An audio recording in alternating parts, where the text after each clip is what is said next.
Estamos de volta com mais um Tecnopolítica, e esse Tecnopolítica é o Tecnopolítica Conjuntura. Na semana que vem, nós vamos retomar uma série de conversas do Tecnopolítica tradicional, que vai inclusive enfrentar a questão do Redata, das comunidades indígenas e da questão de armas autônomas. Imperdível Tecnopolítica, mas nesse Tecnopolítica eu tô aqui com o Gabriel para falar de conjuntura. Fala aí, Gabriel. Tudo bem? E aí, Sérgio, tudo certo? Ó, hoje eu peguei várias notícias aqui para abordar o uso de tecnologia no Estado, mas vamos, prossegue aí que já já a gente chega nas notícias. Vamos começar porque o Lula esteve na ONU, né? Todo mundo acompanhou, ele fez um discurso muito importante no momento onde o mundo vive um cenário de instabilidade profunda e o massacre na faixa de Gaza continua, né? Então, o Lula disse que a única guerra que todos nós podemos ganhar é a guerra contra a fome. Então, novamente, ele se coloca numa posição da defesa da paz, mas que quem quer o prêmio Nobel da Paz mesmo é o Trump, promovendo o genocídio na faixa de Gaza.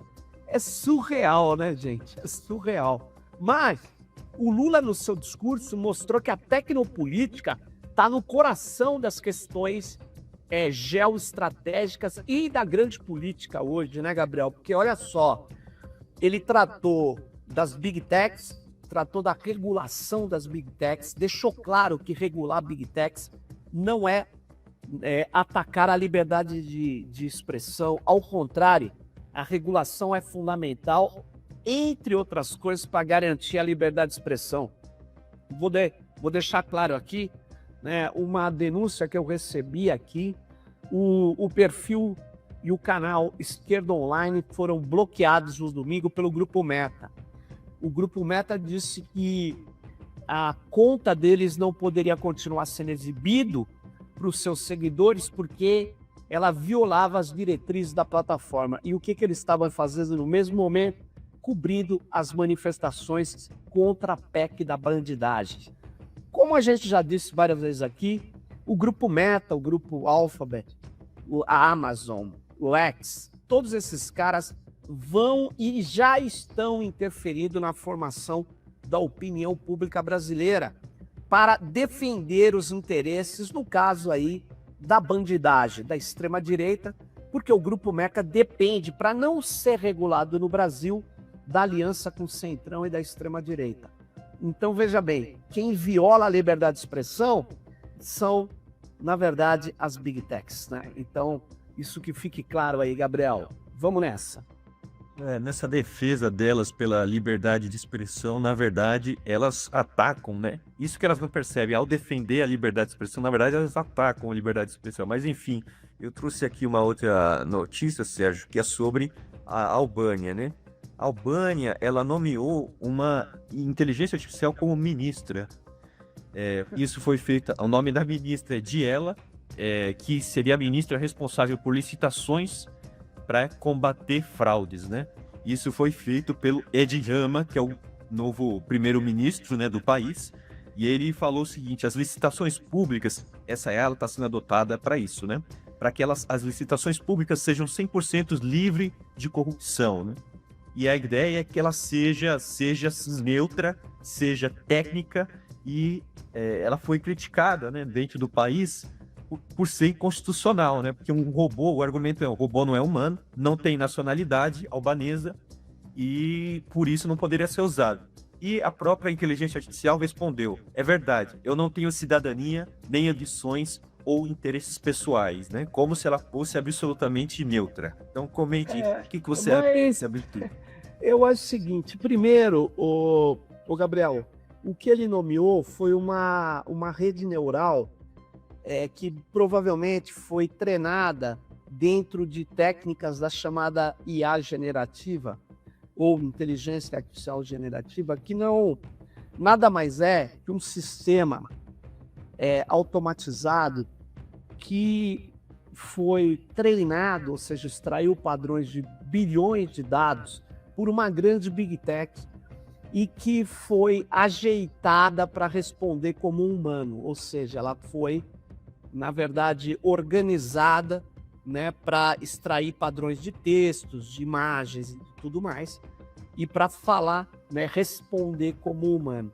Então, o que acontece é que por trás dessa IA sendo nomeada ministro, é uma operação de marketing que não tem ministro nenhum que possa ter a mínima consciência da sua existência e que possa tomar decisões autônomas. Ela foi, na verdade, ela toma umas decisões e de modo invisível, porque uma rede neural, Gabriel, o que acontece com ela? Ela cria camadas ocultas para encontrar uma solução que foi dada a ela, né? Uma tarefa que foi dada a ela. Então, ela é completamente invisível. Olha que loucura. Ela não é explicável nas suas operações, muitas vezes nas contas que ela faz. Então, ao contrário de aumentar a transparência da licitação, esse governo está aumentando a invisibilidade dos processos. E isso é gravíssimo. E provavelmente por trás disso tem uma grande Big Tech que treinou o modelo, né? E mesmo, né? No caso aqui, a mídia da Albânia, né, falou que foram usados os modelos da Microsoft, da Azure, né? Então, realmente, sempre bem aí no Estado quando são adotadas essas tecnologias. Primeiro, esse discurso de uma suposta neutralidade técnica, né? Sim. Que traz mais transparência, mas na verdade que parece ao contrário, né? E dialogando também com o próximo tópico que eu trouxe aqui, que é o da OCDE, né? Ela publicou um relatório sobre também o uso de inteligência artificial nos governos. Ela analisou ali 33 países que compõem a própria OCDE e ela chegou a esse dado, um gráfico que aparece aí na tela, né? 70% dos governos analisados usavam IA para processos internos. 67% para desenhar e entregar serviços públicos. E 33%, olha, isso aqui para mim é absurdo, né? Para formular a política pública. Então você delega para a IA, ela que vai fazer o desenho da própria política pública, né? Então, Estranho, hein? Você bem falou, né? Não tem a transparência, né? E não é uma análise, não está sendo feita análise, né? É uma questão de texto, né? São correlações entre palavras, entre tokens, né? Então não existe análise, não existe pensamento para formular e pensar uma política para cada caso específico. Na verdade, o Gabriel, eu vou aproveitar para começar a comentar essa sua segunda questão aí, fazer um jabá de novo, uma propaganda do livro As Big Techs e a Guerra Total. O que eu lembrei desse livro que eu lancei recentemente? Porque tem uma passagem aqui onde eu mostro um relatório da Força Aérea Norte-Americana que analisou a chamada IA no processo de formulação de estratégias. Né, estratégias militares, né, estratégias logísticas e tal. Ele disse que ela é taticamente muito avançada, a IA, né? Em geral a gente está falando de redes neurais artificiais, de deep learning, ela seria taticamente avançada, porque dentro de um conjunto, como se fosse um jogo, onde tem forças se locomovendo em combate. Então ela pode ser usada, mas para formular estratégia geral, ela seria ingênua e bastante precária. Então isso é um relatório, não é tão velho, e obviamente eu começo desse relatório para vir para discutir a questão de formulação de política pública. A formulação da política pública, ela tem várias técnicas, todos nós sabemos, ela não segue um único caminho, depende muito, né, de como ela foi pautada, de quem são as forças que vão aplicá-la, de como é a estrutura institucional, mas, na verdade, uma boa política pública deve envolver a comunidade que vai ser afetada por ela. Ela deve ser feita por gestores que ouvem a sociedade e melhoram essa política pública em relação e discussão com as pessoas. Mas quando você diz que a política pública vai ser feita por uma máquina, na verdade, a máquina não faz nada, são softwares que estão dentro dela que faz. Quando você, portanto, diz que você é feito por algoritmos, você está prevendo que ela vai ser exata, que ela vai ser feita com uma grande objetividade. Isso tem uma coisa que é preciso que se considere, é que qualquer política e a política pública, ela serve a interesses e não a objetividades. Né? Isso é ridículo. Isso é uma ideia. É muito ruim essa ideia, viu? Agora, é óbvio que a gente tem que usar sistemas de dados para poder melhorar a nossa informação, para poder decidir com precisão. Mas, cá entre nós, essa ideia de que você tem um algoritmo completamente neutro e que, portanto, nós vamos formular agora políticas públicas precisas, isso é o velho Saint-Simon, que é o positivismo absurdo, que nós sabemos que gera tragédias, né? É isso. E uma questão também, só para concluir esse tópico, né? Esse relatório da OCDE, ele lista benefícios do uso de IA no governo, mas também aponta os riscos, né? Agora, eles apontam, por exemplo, que possíveis benefícios, né? Ganhos de eficiência e da experiência do usuário. Na verdade, que a gente percebe na prática, qualquer um já tem usado uma política pública digital, vamos dizer assim, né? É que, na verdade, tem um ganho de eficiência para a administração pública, mas não necessariamente a sua experiência de quem está usando se torna melhor, né? Às vezes é o contrário. Então, às vezes tem um conflito entre a eficiência que o gestor público almeja e a experiência, a comodidade e a conveniência que o usuário do serviço público espera, né? Essas são coisas que já podem acabar conflitando, né? Agora, seguindo aqui um outro tópico, né? O governo brasileiro, aqui eu peguei do Capital Digital, né, essa manchete, que é que os dados dos brasileiros estejam armazenados no país até 2030. Como que isso aconteceu? Foi criado um comitê interministerial para a transformação digital e eles publicaram uma resolução que cria um grupo de trabalho e aí aparece aí na tela, né, um trecho da resolução que a esse grupo de trabalho compete definir a estratégia para trazer os dados críticos dos brasileiros para o território nacional até 2030. Ou seja, não é que isso vai ser feito, primeiro vai ser definido a estratégia para fazer, né? Mas aliado à ideia de soberania digital, né? Ô, Gabriel, mas eu acho assim, isso um avanço, ele reconhecer que isso é um problema, né? Eu reconheço que a gente tem falado aqui há muito tempo e até então, até essa gestão, muitos técnicos, gestores do governo federal, principalmente que estavam ali com o Bolsonaro, desprezavam completamente essa questão da localização dos dados, onde que os dados estão, que existem dados que não deveriam sair do país, que são dados estratégicos, sensíveis, importantes, né? Pelo menos essa gestão percebeu que isso é um problema. Quer dizer, porque as outras gestões, ou o momento também não era bom para eles, mas eles nunca consideraram as nossas críticas e a nossa posição da necessidade de dados estratégicos, fundamentais, sensíveis e outros estarem aqui no Brasil. Só que, olha que loucura, né? Eles estão projetando até 2030, já é alguma coisa. Mas, em geral, quando você passa de uma gestão para outra, tudo muda, né? E eles estão fazendo isso não no primeiro ano da gestão do Lula dessa vez. Eles estão fazendo praticamente na beira do último ano. E já tem resistências, eu tenho lido aí no próprio Capital Digital, né, e em outros sites também, e a gente tem gestores falando, agora nós vamos ter que só usar a tecnologia nacional. Curioso é que eles não usam nenhuma tecnologia nacional e já estão reclamando de ter que usar algumas que eles não usam.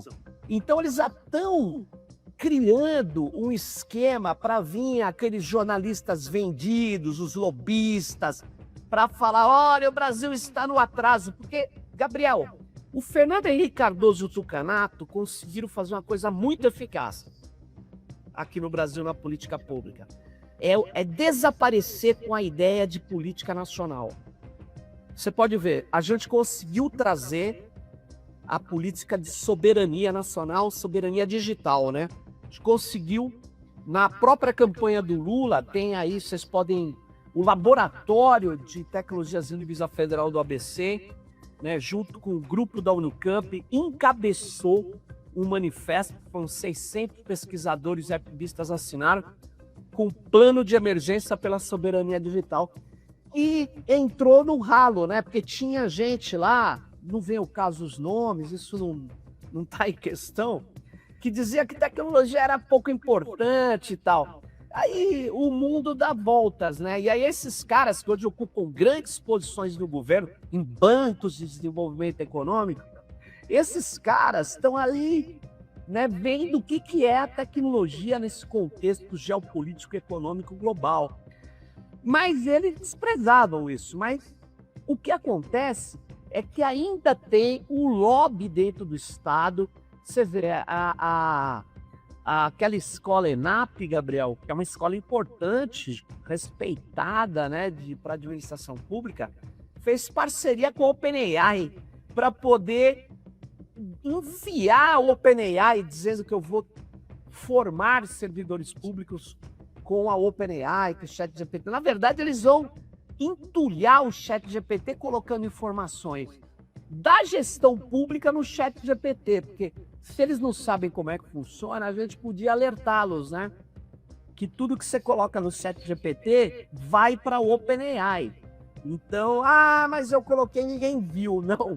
Não, ninguém do teu setor pode ter visto. Mas a OpenAI está com aquela cópia e com dados e com informações que muitas vezes eles não tinham. Certamente eles não tinham. Então, é uma tragédia essa política, né, com esse entreguismo, que foi um grande sucesso da política do Fernando Henrique Cardoso. Quer dizer que o mundo é global, que nós seremos cada vez mais modernos num desenvolvimento associado com o imperialismo, mas a gente sendo, né, subordinado. Então, quanto mais modernização, mais dependência. É isso que ele construiu, e ele construiu de tal sorte que está incrustado na cabeça desses gestores públicos, e muitos deles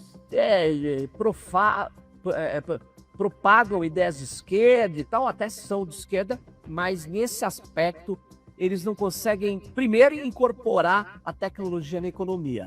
Tecnologia é um negócio estranho. Segundo, eles não conseguem incorporar o país, o desenvolvimento.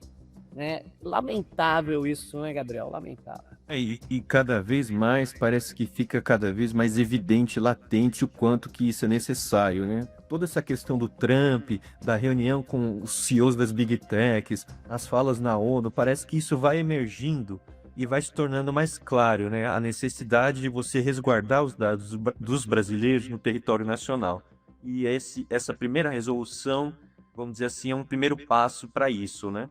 Mas não adianta só no território nacional, porque se Sim. você comprar o produto que nem o Serp e a Dataprev, que põe o produto e eles dizem assim, mas a Amazon, ela tem a nuvem privada lá no prédio da Dataprev e no prédio do Serp, então os Estados Unidos não tem como acessar. Quer dizer, isso não é verdade, isso é uma grande e contundente ladainha desinformativa que eu ouvi vários ministros repetindo. Então, né, isso não é nada de soberano. Se estiver na mão das Big Tech, não tem soberania alguma. Mas eu queria falar uma outra coisa antes de você trocar aí, Gabriel. Uma das coisas que, claro, o Trump diz, eu tô taxando o Brasil 50%, porque eu tô defendendo a liberdade de expressão, estou defendendo o meu amigo Bolsonaro. Ele pode ter usado isso para fazer uma pressãozinha ali contra o Brasil. Mas ele esqueceu que o Brasil é uma democracia de verdade, ao contrário dos Estados Unidos hoje, que está claramente sendo um país, né, que o Poder Judiciário não está conseguindo atuar, né, o Legislativo muito menos ainda, e o Trump é um imperador, é um CEO do país, né? Ele faz intervenções dos estados, manda os jornalistas calar a boca, não tem liberdade de expressão alguma, mandou parar com toda a política de cotas e todas as políticas autônomas das universidades, ou seja, uma medidas ditatoriais sendo tomadas por ele e aquele imbecil, aquele gusano do Marco Rubio, esse picareta que tem esses pau-mandados na embaixada deles aqui em Brasília. Ai, não pode falar assim deles. Pode, porque ele não é digno. Ele não é digno. Filho de imigrante, tratando imigrantes como ele trata, ele é uma pessoa sem caráter. Mas vamos voltar aqui. Deixa eu te falar, Gabriel, eu tô preocupado porque, no fundo, essa conversa que o Trump fala, encontrei o Lula ali no corredor e deu química, descontentando os bolsonaristas, dizendo que quer uma reunião com o Lula. Na verdade, eles já queriam colocar na pauta a questão das Big Techs e tomar conta das terras raras no Brasil. E talvez ganhar alguns territórios independentes, mais questões, mais benefícios para seus data centers. Eu espero que a gente não caia nessa esparrela, viu, o Gabriel? Eu espero que a gente não entregue para as mineradoras americanas a possibilidade de extrair as terras raras do nosso país. Eu espero que a gente não volte ao momento onde a gente não tratava o aço no nosso país. Eu espero que a gente tenha se a gente quer tratar de terras raras, vamos fazer um acordo com os países do BRICS, né? Vamos fazer um acordo vantajoso para o Brasil com empresas nacionais. E não dá para ser só a Vale do Rio Doce. A Vale do Rio Doce está na mão de capitais internacionais, é uma empresa devastadora, que não respeita o meio ambiente, uma empresa que tem diretores, que tem nas mãos decisões que geraram mortes ali em Brumadinho e criaram a maior tragédia ambiental do Brasil, que foi no Rio Doce, né? Que foi a poluição. E eles continuam mantendo aquelas piscinas de água ácida, porque eles não querem solucionar o problema, eles querem só ganhar dinheiro para os seus acionistas. Então a Vale do Rio Doce, ela está aproveitando que o Bolsonaro destruiu sistemas de controle ambiental para poder continuar seu rastro de devastação. Então, olha lá, espere que a gente não venda ferro para comprar aço. Do mesmo modo que a gente superou esse momento de vender ferro a preço de banana e comprar aço, né, pagando muito mais caro, eu acho que a gente devia, Gabriel, não deixar de fazer isso no mundo das tecnologias digitais, ou seja, não vamos entregar terra rara para poder comprar produtos eletrônicos, chips e tal. A gente precisa desenvolver competências de tratamento aqui no Brasil com empresas nacionais. Porque falar que trazer uma empresa americana que vai registrar o CNPJ aqui na Faria Lima e vai se chamar IBM do Brasil ou qualquer outra coisa do Brasil, não é disso que eu estou falando. Eu estou falando de empresas com capital nacional. Coisa que foi banido, dada a força da doutrina que os tucanos conseguiram impor no Brasil, né, que permanece até hoje, né? Sérgio, parece que cada vez mais fica claro, né, a necessidade dessas empresas, não só de incentivos fiscais, mas também do território, né, porque é necessário para a construção desses data centers e da exploração dos recursos naturais, mas também da energia, né? E aí eu faço gancho com a nossa última notícia aqui, né? A OpenAI e a NVIDIA, elas criaram um plano de IA que no total dá 100 bilhões de dólares, que exigiria a energia equivalente a 10 reatores nucleares, né? Então você vê como que o Brasil, né, que dizem, né, na verdade não é que dizem apenas, é verdade, né? A gente tem essa fonte muito grande de energia renovável, né? E esses países ficam de olho nisso. Só que aí me chamou a atenção também esse valor, né? 100 bilhões de dólares, né? Aqui no Brasil, o Plano Brasileiro de Inteligência Artificial, ele dedicava 23 bilhões de reais, né? Então, como é que você compete com a inteligência artificial brasileira, um plano de 23 bilhões de reais contra 100 bilhões de dólares, né? E 10 energia de 10 reatores nucleares. Então, cada vez mais fica mais evidente o impacto ambiental disso, né? E é isso que eles estão de olho. Sem dúvida, mas é o seguinte, Gabriel, vamos aprender que a tecnologia não tem só um modo de ser feito, né? Os chineses mesmo, com 13% da capacidade de processamento da OpenAI, fez o DeepSeek, né? Claro que continuam dependentes de placas da NVIDIA, de energia, de bases de dados gigantescas, mas eles mostraram técnicas de otimização matemática, outras arquiteturas. Nós podemos, sim, desenvolver se a gente tiver uma ciência autônoma, se a gente apostar também, né, com editais que não sejam só para trabalhar no caminho que as Big Techs querem, né? Porque se a gente abrir novas abordagens tecnológicas de tratar sistemas automatizados, a gente pode ter economia de energia, mas ter outro tipo de abordagem da chamada inteligência de máquina, né?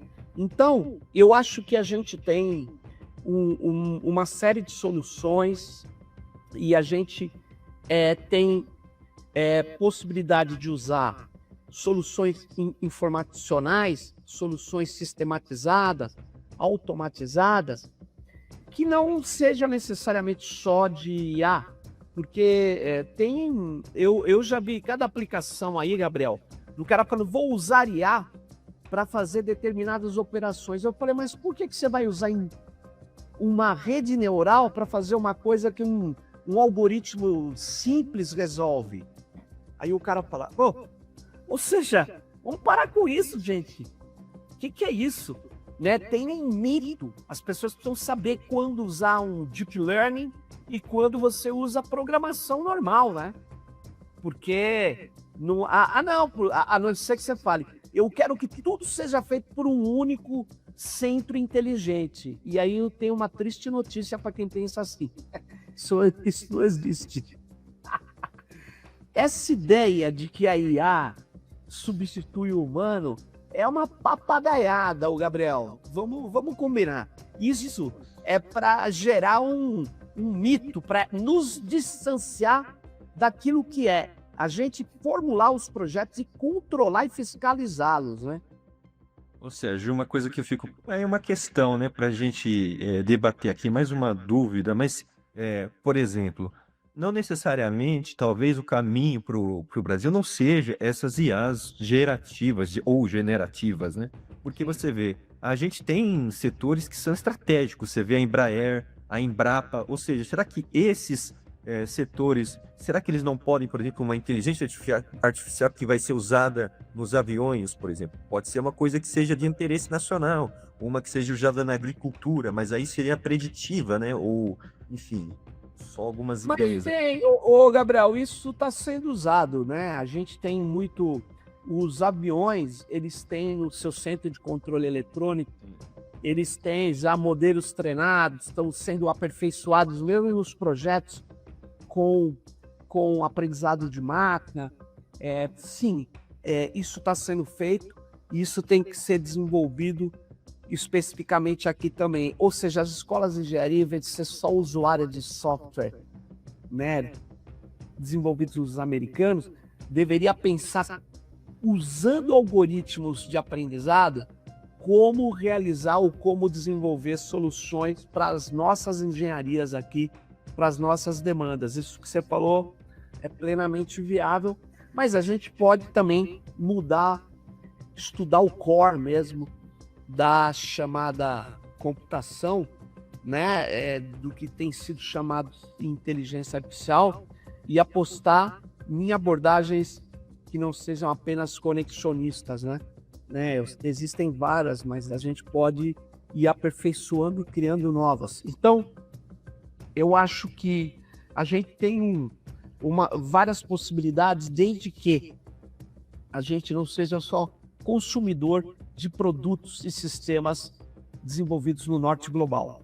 E a gente tem, muitas vezes, esquecido que tem aí o BRICS, tem parcerias para fazer com China, Índia, Rússia, Indonésia, vários países que estão por aí, buscando também um caminho que seja um caminho de equidade, não é um caminho de imperialismo. Porque o que os Estados Unidos quer, leiam os documentos dele, dos Estados Unidos. Eles dizem o seguinte: vamos nos manter líderes, vamos fazer a abertura de mercados para nossas empresas. Então, tudo é centrado em tragar a riqueza do mundo para eles. Ora, nós podemos ter outra perspectiva no sul global, podemos ter outra perspectiva com a China, podemos ter outra perspectiva com países onde ambos os países, os desenvolvedores se beneficiem e não só fiquem subordinados aos interesses norte-americanos. Isto é possível? É possível. É possível. Então, é possível que o consultor que está lá buzinando no governo, dizendo, não, só tem esse caminho. Aí já não, né? Porque aí o consultor vai perder uma graninha, né? Vai perder espaço financeiro, político e tudo mais lá no governo. Então, o governo, fique ligado, fez belos discursos, tem falado já a pauta da soberania digital, tem falado até em código aberto novamente, né, que foi banido no governo Temer /Bolsonaro, mas que continua aí, né, ainda patinando na implementação, né? É isso aí, Gabriel. Esses foram os destaques que a gente trouxe nesse Tecnopolítica Conjuntura. Esse que foi o Tecnopolítica que deu uma palhinha sobre o discurso do Lula na ONU, um discurso aí poderosíssimo e que mostra que o Brasil não é só porque tem um presidente extremamente hábil, diplomaticamente falando. O Lula é uma liderança mundial, sem dúvida nenhuma, mas o Brasil é um país grande, hein, gente? Vamos aproveitar essa nossa energia, nossa força para o desenvolvimento de tecnosoluções e de diversidade. Vamos colocar na tecnologia a nossa cultura aí também. É isso aí, gente. Isso aí, Sérgio. Se liguem aí no nosso próximo Tecnopolítica, sigam o Tecnopolítica nas redes sociais e nos vemos numa próxima.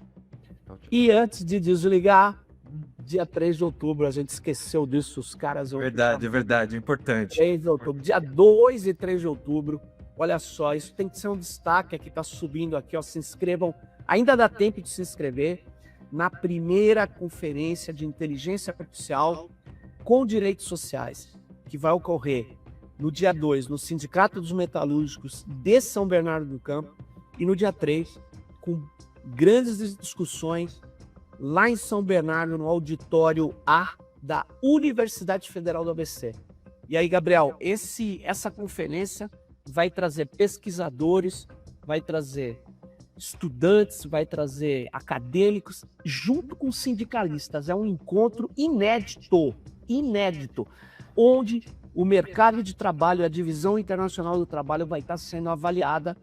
Por quê? Porque a IA tem implicações muito importantes. Então, você quer discutir isso? Você é de um grupo de pesquisa, você é pesquisador, você é sindicalista, está preocupado com a IA que está vindo aí? Tá aí, ó. Venha para a primeira conferência de IA com direitos sociais. Tá aqui, ó. Se inscreva aqui nesse link, né? Que é no site do Arranjo, né? Da associação que está montando esse evento lá na Universidade Federal do ABC, com muitos sindicatos e muitas universidades. O link vai estar aí na descrição para que todos acessem. Até uma próxima. Até. Fique ligado no próximo Tecnopolítica. Bye.